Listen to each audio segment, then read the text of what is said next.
السلام عليكم، كي دايرين البنات؟ نتمنى تكونوا كاملين بخير وعلى خير ان شاء الله. اليوم غادي نصوب معكم واحد الكيكه اللي كتكون بالحامض، من السما بالحامض مع الزيت البلديه. هنا عندي كاس ونص ديال الدقيق الفورص المغربل، كاس عبرت بكاس العنبه، كاس ونص. هنا عندي قشور جوج حامضات، عندي 3 البيضات وجوج ساشيات ديال الخماره 8 غرام، واحد دانون طبيعي، نص كاس ديال الزيت البلديه عبرت بكاس العنبه، وكاس ما عامرش ديال سنيده ديال السكر، وشويه ديال الخل، معلقه صغيره ديال الخل، وباقي غادي نزيد 2 المعالق ديال الماء ضروري. هادو كنزيدهم انا في الكيك، الخل مع الماء ضروري باش هكا كتجي الكيكه هكا كتنفخ.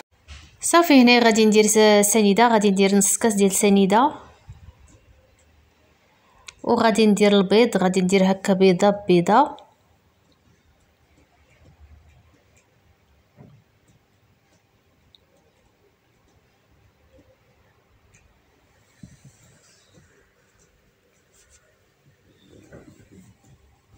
ثلاثه ديال البيضات.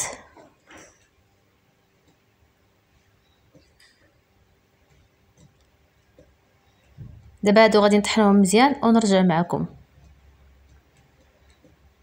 صافي هنا بديت كنطحن حتى تذوب ديك السنيده هكا وتطلق مع داك البيض حتى كتذوب مزيان. دابا غادي نحيد هاد الباطور. صافي هنا غادي ندير نص كاس ديال الزيت البلديه،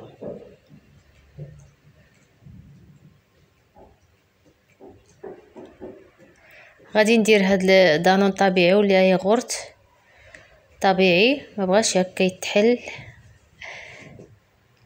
غادي نجيب شي موس هكا باش نحلو. صافي هنا غادي ندير هاد الياغورت طبيعي،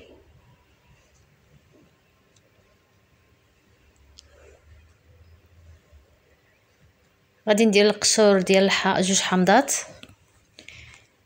حكيتهم غسلتهم مزيان وحكيتهم في الحكاكه الغليظه، معلقه صغيره ديال الخل،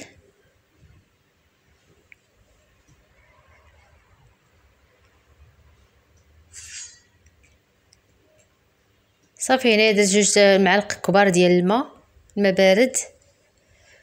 غادي نعاود نطحن مزيان وغادي نبقى ندير الدقيق.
صافي بالنسبه للمول دهنته غير بالزيت ودرت ليه رشيته هكا بالدقيق، وهذا هو القوام ديال الخليط ديال الكيك ديالي. غادي نخوي في هذا المول وغادي ندخل هذا الخليط هذا الفران. غادي نشعل الفران من التحت حتى يتنفخ هكا تنفخ ديك الكيكه وطيب وتحمر من التحت، ونشعل الفوق تحمر ليا من الفوق ان شاء الله. باش هكا غادي ندوز باش نصوب السيرو باش غادي نسقيها.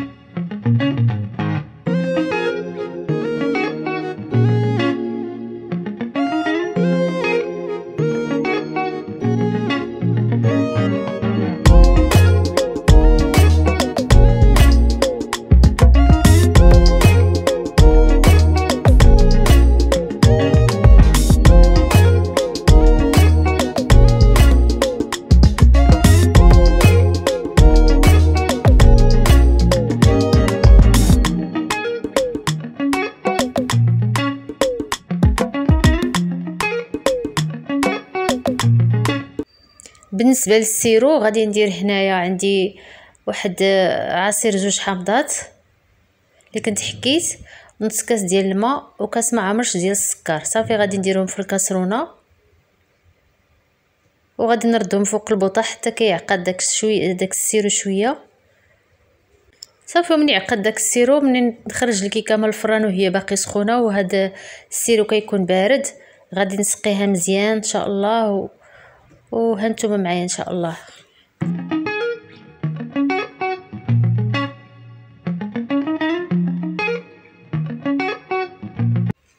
وهذه هي الكيكه من بعد ما خرجتها في الفران، خليتها واحد شويه غير واحد شويه حتى دفات، ما خليتهاش حتى بردات. وهذا هو السيرو اللي كنت درت بالحامض والسكر والماء. دابا هاد الكيكه غادي نسقيها مزيان مزيان. واخا هنايا الصوره كتبان لكم باللي قربتها مزيان، ما عرفتش طرا ليا في البورطابل هكا ملي كنت كنصور. المهم غادي نسقي هاد الكيكه مزيان بهاد السيرو وصافي. وانا غادي ندير غير شويه ديال الكونفيتير هكا من الفوق ديال المشماش السائله ديال الحلوه، وغادي ندير ليها الكوك. تقدروا ديروا نتوما اي حاجه بغيتو. المهم هاد الكيكه كتجي زوينه بزاف، نسمها بالحامض والزيت البلديه، كيكون فيها واحد المذاق اللي رهيب. ان شاء الله نكملها وندير ليها الكوك وهانتوما معايا ان شاء الله حتى الاخر.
وهذه هي الكيكه اللي درت معكم اللي كتشوفوها هكا كتجي هكا طالعه وكتجي محمره. ودرت ليها غير الكونفيتير كما شفتوا معايا ودرت ليها الكوك. تقدروا تزينوها باش ما بغيتو، ديروا ليها اللوز ايفيلي ولا كاوكاو مهرمش ولا ديروا ليها على حسب كل وحده وشنو كيعجبها. المهم انا درت ليها غير الكونفيتير والكوك، كيجي صراحه المذاق ديال الكوك كيتواتى هكا مع الكونفيتير. نتمنى ان شاء الله تعجبكم وتجربوها. اكيد الا جربتوها اكيد غادي تعجبكم. كيكون فيها واحد المذاق اللي مميز بزاف ديال الحامض هكا ومع الزيت البلديه. هنا غادي نقطع لكم هكا واحد الطرف تشوفوا الشكل ديالها كيفاش كيكون هكا في الداخل، كتجي هكا طالعه كما كتشوفوا. ها هي داك الماء والخل وعاد اللون ديالها كيفاش كيكون هكا اللون ديالها زوين بزاف وهشيشه وكتجي واعره بزاف، خصوصا ملي كتخليوها حتى كتبرد. نتمنى ان شاء الله تعجبكم وتجربوها وبسلامه عليكم البنات، والله يعاونكم حتى لشي فيديو اخر ان شاء الله بحول الله.